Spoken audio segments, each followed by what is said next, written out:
The number one important trait in any man or woman for that matter is literally if you say something, you do it. Like there's a rule. If you say, I'm going to do this, you do. And the quicker you get it done, the more it solidifies how quick you are to react to things and how quick you are to actually achieve what you say you're going to do. Everyone's going to crumble at some point. I've been trying to build a personal branding course for a number of months. There's just been other in the way, and it's just an excuse. I could have been doing drips and drabs as I go. Could have been doing little bits, whereas I've been prioritizing other things. And I know I will get done. There's just been other things that I put on higher on the priority list, more needle moving tasks in my mind. But this is one of those things that I know, and I'm more than happy to voice it, and I'm more than happy to make sure that people know that I'm not perfect. I'm not here trying to be perfect. I smoked cigarettes for 12 years.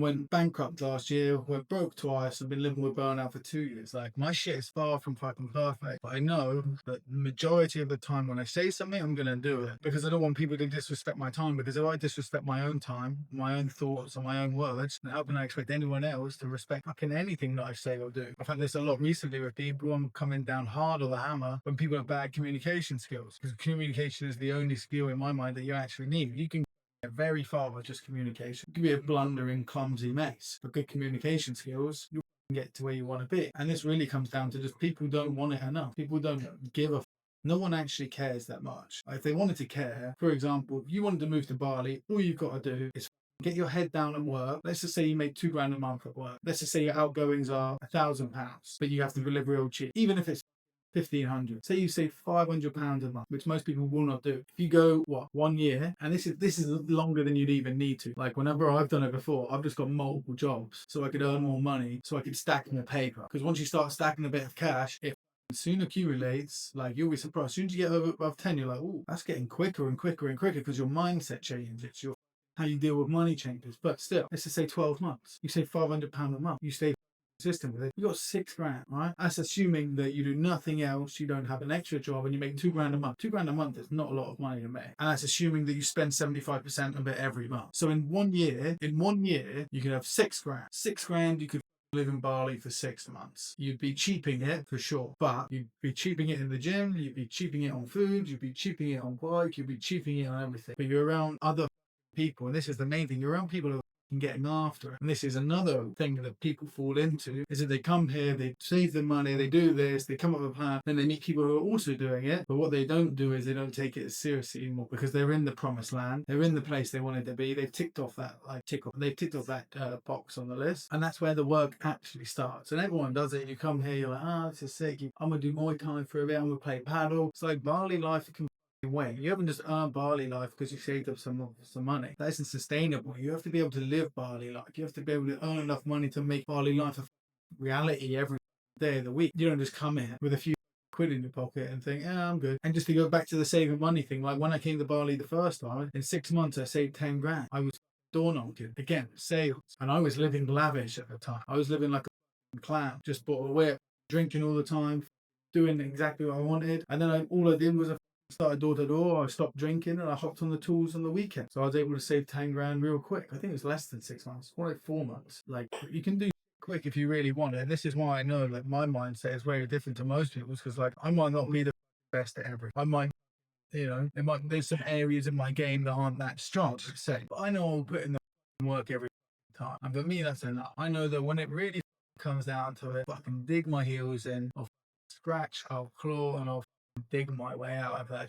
shithole. Because you have to. Even when I went to fucking Mexico the next time, I saved 15k. Just did the same thing. I had a sales job, and while I was doing the sales job, I didn't have to do any work. This is the benefit of getting like a proper corporate sales job, is you can do cool. I did that, and then I was living at my parents' place at the time. Across the road, like directly across the road, the couple were having their house fully renovated. I'm talking like they were there for a year, renovated this shit, maybe, probably more. So what did I do? I went to work. I had my work phone on me. I'd message some people. I'd pretend I was doing calls and prospects because I know they ain't going to get rid of me for 6 months. I'll do the bare minimum. Maybe one day a week I'll do a bit more work. I'll keep my phone with me so I can have Slack open so it looks like I'm still there. And then all I'll do is go work on the tools. I'll go make 150 a day on the tools. And if you don't know the numbers when you're working on the tools, it's good money. 150 times 6, £900. You can make £1,000 a week on the tools. And if you have another corporate job as well, if you play your cards right, you can make bank, bro. You can buy and sell shit on Gumtree. I was selling bikes in COVID. You can find anything on Gumtree and flog it or Facebook Marketplace. For me, I know loads about mountain bikes and BMXs and push bikes. So I've always just find one online, lowball them, ride it for a bit, sell it high. Like, it's a really basic strategy, but you can make good money from it. I literally just sold a bike of mine. I sold it for more money than I bought it for, and I'd had it for 2 years. Like, again, it's a mindset thing. I know that I can always do exactly what I want. I know that I'll always get to the destination I need to. I know that I will build a sunglasses brand. I know that I will buy a boat and renovate a boat. I know I will do these things, and I deep down in my soul know that I can do these things, and I will do these things because I care about them enough, and I care about what I think and what I do, because I don't give a about everyone else. But what I'm seeing is a lot of people who don't have that energy. And for me, this is why I'm thinking maybe I should change like Cowboy Closes into more like a bespoke one-to-one training offer, is because I feel like whenever I've had teams before and I've asked for testimonials from them, all they say is Connor's mindset was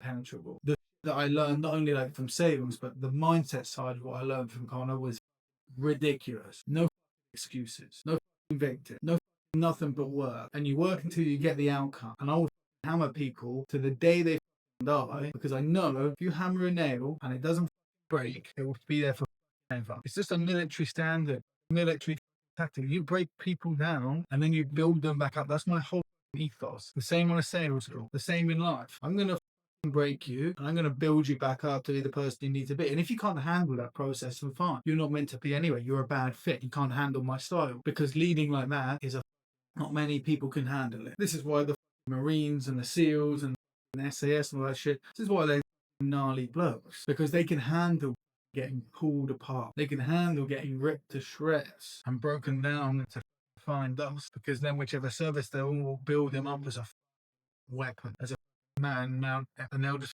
rise and rise and rise, and they'll just become a machine. And you have to be a machine. These guys are the elite of the elite, and it's the same with business, it's the same with life, it's the same with content. It's like, you need to be aggressive in your self-evaluation. I know there's so many parts of my content, my business, short form and long form, that I could be improving upon. In the team, there's so many things I could be improving upon, and you have to look at it from a bird's eye view, without any emotion, without any feeling, and be like, that shit, which one do I start on first? Let's get that done, bomb. And this is the phase that I'm in at the moment, is I'm going through everything one at a time. I'm currently on a task that's taken me a week. It's taken me a week to sort through all of my content, because when I started, I didn't organize it as well as I thought I had. So now I'm going through every fucking clip. I'm going through every block, and I'm cutting down into the best clips. Even when I'm doing it now, I could be doing it way better. I know when I'm doing it now, I'm just getting a few seconds, boom, boom, boom, boom, boom. I should be labeling every clip. Date, time, what it is, location. I should be labeling every clip, but that takes a long time. But after this, once I've clicked everything, I'm going to upload it to the drive, and then I'll get a VA to go in and watch everything, and then they can label everything. Because for me right now, that would take way too long, and it would take away from other tasks I can do. But then after that, then I'm looking at the funnel. The big one I'm doing at the moment is starting the Cowboy Closes Instagram page and reevaluating my own identity, because I know that at the moment my identity online is a bit more like fuckboy player. It's not actually me. It's good to get attention, and it's good to get some inbound leads and some views, but I'm like, actually it's not that authentic, because I'm not that guy. I used to be that guy, a bit more, a bit of a prick, a bit of a womanizer, but like, I'm not anymore. I care about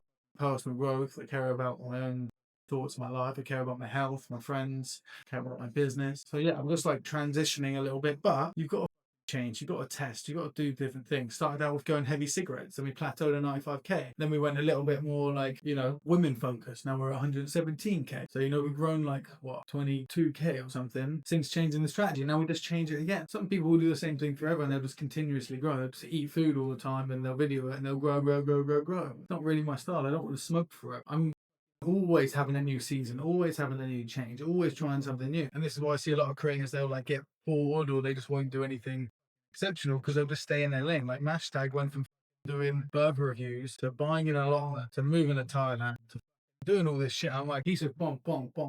He's just hustling. He's getting it done. He's still trying to find out what works. Even when he finds out what works, he knows it's not going to last forever. So he finds the next thing that works, find out the next thing that works. And he's just going for it. And it's smart as fuck. And he's just a grafter. Well, I like what he does. Hence why I want to be doing a video like this every day, because he can do it every day, and he can vlog it, and he can edit it. I've got a team of fucking people who can do it. I just need to fucking put in the work and make sure that I do it, so we get monetization, motherfuckers. But anyway, yeah, we're still here. Thanks for listening to another round. I know they don't really very often have too many common themes or commonalities, but I'm just documenting the build, documenting the process, see where my head's at, see where my energy's at. And yeah, if you want to get into sales, there's a mini course in the description. Have a little hop in it. It's all free. Sign up. You get an email, send you the mini course, and just run through it. And what's the worst that can happen? That you get a sales job? Perfect. Then you don't even need me. Maybe at some point you'll realize that you're not that good at sales. Then you can come knock on my door again. But for now, I say, why about we just help you get a job? Because it's easy to get a job. It's just hard to close. Yeah, much luck. See you soon. Bye for now. Bye bye.